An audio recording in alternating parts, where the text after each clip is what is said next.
அனைவருக்கும் வணக்கம். அண்ணாமலையானின் திருப்பாதங்களை பணிந்து உண்ணாமலை அம்பிகையின் திருப்பாதம் பணிந்து உங்கள் அனைவரையும் சந்திப்பதில் மற்றற்ற மகிழ்ச்சி. இந்த பதிவில் மகர ராசிக்கு குரு பயிற்சி பலன்கள் எவ்வாறு உள்ளது என்பதை பற்றி பார்க்கலாம். மகர ராசி என்பர்களே, குரு பகவான் நமது ராசிக்கு 12ஆம் இடத்திற்கும் 3ஆம் இடத்திற்கும் உரியவர். அந்த 12, 3ஆம் இடங்களுக்கு உரியவரான குரு பகவான் நமது ராசியில் நேர் 7ஆம் பாவகமான கடகமனைக்கு பெயர உள்ளார். 7ஆம் பாவகம் அப்போ சர ராசி நம்மளோடது. அப்போ சரத்துக்கு 7ஆம் இடம் பாதகம். அந்த பாதக வீட்டிலேயே யார் வரப்போகிறார்? குரு பகவான் வர்றார். அந்த குரு அங்கே அமர்ந்து நம்ம வீட்டை பார்க்குறார். அவர் 12ஆம் வீட்டுக்கு சொந்தக்காரர். 12ஆம் வீடு இல்லைங்களா? அந்த 12ஆம் வீடு தனுசு ராசி, அடுத்தது மீன ராசிக்கு சொந்தக்காரர். அந்த தனுசு மீனம் வீட்டுக்குரிய குரு பகவான் நம்ம வீட்டை பார்க்கறதுனால, பாதக ஸ்தானத்தில் அமர்ந்து பார்ப்பதால் தொழிலால் பிரச்சனைகள் ஏற்படும். சரிங்களா? லைஃப் பார்ட்னர், அதாவது உங்களது நண்பர்கள், கணவன் மனைவி இடையில் சிறு சிறு பிரச்சனைகளை கொடுப்பார். மகர ராசிக்கு தொழிலால் உபாதைகள் உண்டு. வருமானத்தை கொடுப்பார். ஆனால் அந்த வருமானம் எப்படி விரயமாக மாறும். ஏன்னா 3ஆம் பாவகத்தை பார்க்குறாரு இல்லைங்களா? அப்போ கண்டிப்பாக அது விரயமாக மாறிடும். அப்போ விரயமான தேவையில்லாத செலவுகள் விரய செலவுகளாக மாறிவிடும். பணம் வரும். அந்த பணத்தை நம்ம என்ன பண்ணணும்?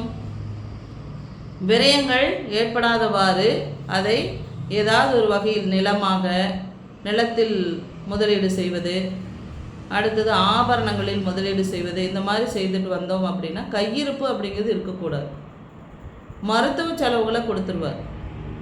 அவர் நம்ம ராசிக்கு கடகமனையில் வந்து விருச்சிக ராசி பார்க்குறார். அது செவ்வாயோட வீடு. சனிக்கு செவ்வாய் பகை. அப்போ மருத்துவ செலவாக கொடுத்துருவார். இடுப்பு கீழ்ப்பட்ட பகுதிகள், அடிவேறு, உணவு சார்ந்த விஷயங்களில் நல்ல கவனமாக இருக்கணும். வண்டி வாகனங்களில் போகும்போது விரயங்கள் அதையெல்லாம் தவிர்த்து விடணும். வண்டி வாகனங்களில் போகும்போது மிகுந்த கவனம் வேணும். அடுத்து எல்லா வகையிலும் கவனம் கண்டிப்பாக வேணும். எடுக்கக்கூடிய முயற்சிகளில் கூட நம்ம தொழிலில் முதலீடு செய்வதாக இருந்தாலும், ஒரு கடன் வாங்குவதாக இருந்தாலும், ஒரு முறைக்கு பல முறை யோசித்து செயல்பட வேண்டிய காலகட்டங்களில் மகர ராசி அன்பர்களுக்கு உண்டு. மகர ராசி அன்பர்கள் வீட்டில் ஏன்னா குருவே பார்க்குறாரு நம்ம ராசியை. அப்போது குழந்தை இல்லாதவர்களுக்கு குழந்தை கிடைக்கும். காரணம் என்னென்னா, மகர ராசி சந்திரன். அப்போது உத்திராடம், திருவோணம், அவிட்டம் இந்த நட்சத்திரங்கள் அங்கே பயணம் செய்து கொண்டு இருக்கிறது. உத்திராடம் சூரிய பகவானுடைய நட்சத்திரம். சூரியனும் குருவும் சிவராஜ யோகத்தை கொடுக்கக்கூடியவர்கள். இந்த சிவராஜ யோகத்தை கொடுக்கக்கூடியவர்கள் என்ன பண்ணுவார்? குழந்தையை கொடுப்பார்கள்.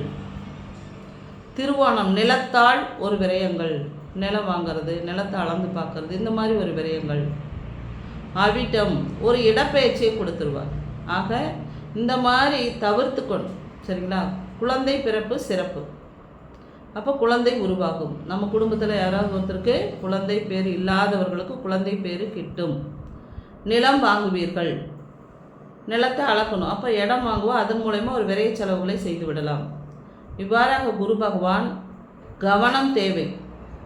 மகர ராசி அன்பர்களுக்கு கவனம் தேவை. ஆகவே மகர ராசி அன்பர்களே, முருகனது வழிபாடை செய்வதன் மூலமாகவும், ஒரு அம்பாள் வழிபாடு செய்வதன் மூலமாகவும் உங்களுக்கு குரு பகவான் நட்பலன்களை வாரி வழங்குவார். சிவாய நம. திருச்சிற்றம்பலம்.